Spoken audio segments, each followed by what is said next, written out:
Assalamualaikum warahmatullahi wabarakatuh. Selamat pagi dan salam sejahtera bagi kita semua.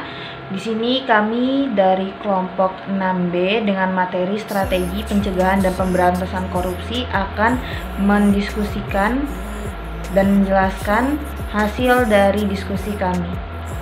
Stay tune. Konsep pemberantasan korupsi. Korupsi memang akan selalu ada dalam suatu negara atau masyarakat, dimanapun dan sampai pada tingkatan tertentu. Pemberantasan tindak pidana korupsi perlu ditingkatkan secara profesional, intensif, dan berkesinambungan karena pemberantasan korupsi yang terjadi sampai sekarang belum dapat dilaksanakan secara optimal, serta lembaga pemerintahan yang menangani perkara tindak pidana korupsi belum berfungsi secara efektif dan efisien.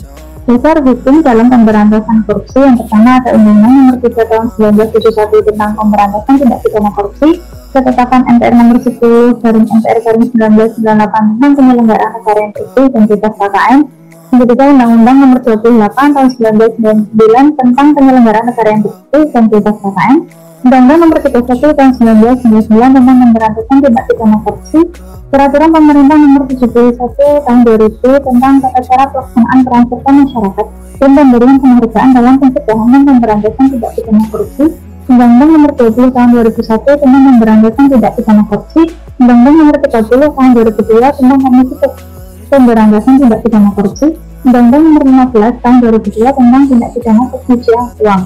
Ada tiga pendekatan pemberantasan korupsi. Yang pertama, pendekatan pendidikan masyarakat. Yang kedua, pendekatan pencegahan. Ketiga, pendekatan penindakan, di mana penegakan hukum yang tegas dan efektif dapat menimbulkan kesadaran untuk taat patuh pada hukum, bukan hanya sekedar membuat rasa takut akan sanksi yang berat. Lembaga pemberantasan korupsi di Indonesia yaitu yang pertama KPK. KPK adalah salah satu lembaga independen yang mengupayakan pemberantasan korupsi. Yang kedua, Kepolisian Negara Republik Indonesia.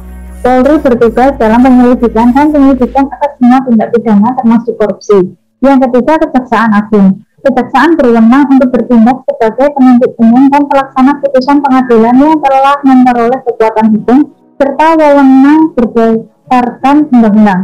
4. Mahkamah Agung. Mahkamah Agung adalah sebuah lembaga negara yang berwenang mengadili pada tingkat kasasi, menguji peraturan perundang-undangan di bawah undang-undang terhadap undang-undang, dan mempunyai wewenang lainnya yang diberikan oleh undang-undang. Baik, selanjutnya ada strategi dalam pemberantasan korupsi. Strategi dalam pemberantasan korupsi dibagi menjadi 3 strategi. Yang pertama adalah strategi represif, kemudian strategi perbaikan sistem, dan yang terakhir ada strategi edukasi dan kampanye. Nah, dalam yang pertama yaitu strategi represif, yaitu strategi yang dimana upaya penindakan hukum untuk menyeret koruptor ke pengadilan. Dalam strategi represif terdapat beberapa tahapan. Tahap yang pertama yaitu penanganan laporan dan pengaduan masyarakat, yang dimana KPK melakukan proses verifikasi dan penelahan. Kemudian ada tahap kedua yaitu penyelidikan, yaitu apabila penyelidik menemukan bukti permulaan yang cukup mengenai dugaan tindakan pidana korupsi dalam waktu paling lama 7 hari kerja, penyidik melaporkannya ke KPK. Kemudian tahap ketiga ada penyidikan, yang dimana penyidikan adalah dalam tahap penyidikan setiap orang yang ditetapkan tersangka tindak pidana korupsi wajib memberikan keterangan kepada penyidik. Kemudian ada tahap keempat yaitu penuntutan, yang dimana penuntutan yaitu penuntut umum melimpahkan kasus ke pengadilan, tipikor disertai berkas perkara dengan surat dakwaan. Kemudian tahap kelima yaitu eksekusi, yang dimana eksekusi yaitu telah memperoleh kekuatan hukum tetap yang dilakukan oleh jaksa. Kemudian selanjutnya ada strategi perbaikan sistem, yang dimana strategi perbaikan sistem itu baik untuk meminimalisir tindak pidana korupsi, yang dimana banyak sistem yang diterapkan di Indonesia memberikan peluang tindak pidana korupsi. Sistem yang baik dapat meminimalisir terjadinya tindak pidana korupsi.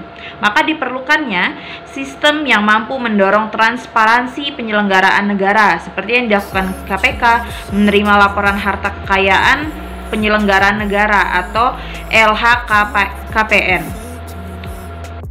Dan yang terakhir ada strategi edukasi dan kampanye, yang dimana strategi edukasi dan kampanye dalam strategi pemberantasan korupsi ini bertujuan untuk membangkitkan kesadaran masyarakat mengenai dampak korupsi, yang dimana mengajak masyarakat untuk terlibat dalam gerakan pemberantasan korupsi serta membangun perilaku dan budaya anti korupsi, yang dimana tidak hanya bagi mahasiswa dan masyarakat umum, namun juga anak di usia dini dan sekolah dasar memerlukan edukasi mengenai pemberantasan korupsi. Upaya pencegahan korupsi. Menurut Peraturan Presiden Nomor 54 Tahun 2008 mengenai Strategi Nasional Pencegahan Korupsi atau Stranas PK, pencegahan korupsi perlu dilakukan secara lebih optimal sehingga dibutuhkan upaya yang dilaksanakan bersama oleh kementerian, lembaga, pemerintah daerah, pemangku kepentingan lainnya, dan KPK dalam rangka mewujudkan masyarakat yang adil, makmur, dan sejahtera. Untuk mewujudkan upaya pencegahan korupsi tersebut, diperlukan strategi nasional yang lebih terfokus, terukur, dan berorientasi pada hasil dan dampak. Strategi nasional pencegahan korupsi adalah arah kebijakan nasional yang memuat fokus dan sasaran pencegahan korupsi sebagai acuan kementerian, lembaga, pemerintah daerah, dan pemangku kepentingan lainnya dalam melaksanakan aksi Indonesia. Strategi nasional berfokus pada 3 hal, yaitu perizinan dan tata niaga, keuangan negara, dan reformasi birokrasi dan penegakan hukum. Untuk mencegah terjadinya korupsi, kita juga dapat menggerakkan peran serta masyarakat seperti memberi hak pada masyarakat untuk mendapatkan akses terhadap informasi. Hak ini dapat meningkatkan keinginan pemerintah untuk membuat kebijakan dan menjalankannya secara transparan. Isu mengenai public awareness atau kesadaran serta kepedulian publik terhadap bahaya korupsi dan isu pemberdayaan masyarakat melalui sosialisasi dan kampanye bahaya korupsi. Untuk menciptakan sebuah tatanan kehidupan yang bersih, diperlukan sebuah sistem pendidikan anti korupsi yang berisi tentang sosialisasi bentuk-bentuk korupsi, cara pencegahan dan pelaporan, serta pengawasan terhadap tindak pidana korupsi. Pendidikan seperti ini harus ditanamkan secara integratif atau terpadu, mulai dari pendidikan dasar sampai perguruan tinggi. Beberapa negara telah melaksanakan pendidikan anti korupsi di sekolah dan telah menunjukkan hasil yang signifikan. Pelaksanaan pendidikan ini secara formal akan memberikan beberapa keuntungan kepada negara, baik secara pragmatis maupun secara teoritis dan filosofis. Dilakukan pada lembaga pendidikan formal merupakan lembaga yang sudah stabil, tidak menambah budget pemerintah secara besar-besaran, dan dapat dilaksanakan secara sistematis dan berkesinambungan, dan terakhir merupakan investasi bangsa dalam jangka panjang. Upaya pencegahan dan pemberantasan korupsi seharusnya dilakukan dalam seluruh aspek kehidupan, seperti kehidupan di politik, hukum, sosial, dan terutama di bidang pendidikan. Di sini saya akan menjelaskan tentang upaya penindakan korupsi. Sebelumnya banyak sekali hambatan untuk memberantas korupsi, terlebih bila korupsi sudah secara sistematik mengakar dalam segala aspek kehidupan masyarakat di sebuah negara. Beragam cara dicoba, namun korupsi tetap subur dan berkembang biak, baik dari segi kuantitas maupun kualitasnya. Adapun konsep pemberantasan korupsi yaitu tidak ada jawaban yang tunggal dan sederhana untuk menjawab mengapa korupsi timbul dan berkembang sedemikian masif di suatu negara. Ada yang mengatakan bahwa korupsi bagaikan kanker ganas yang secara perlahan namun pasti menggerogoti perekonomian di negara tersebut. Adapun upaya yang dapat dilakukan untuk menindak kejahatan korupsi, yaitu yang pertama adalah kebijakan penerapan hukum pidana atau criminal law application. Yang kedua, kebijakan pencegahan tanpa hukum pidana atau prevention without punishment. Yang ketiga ada kebijakan untuk mempengaruhi pandangan masyarakat mengenai kejahatan dan pemidanaan lewat mass media, atau influencing views of society on crime and punishment.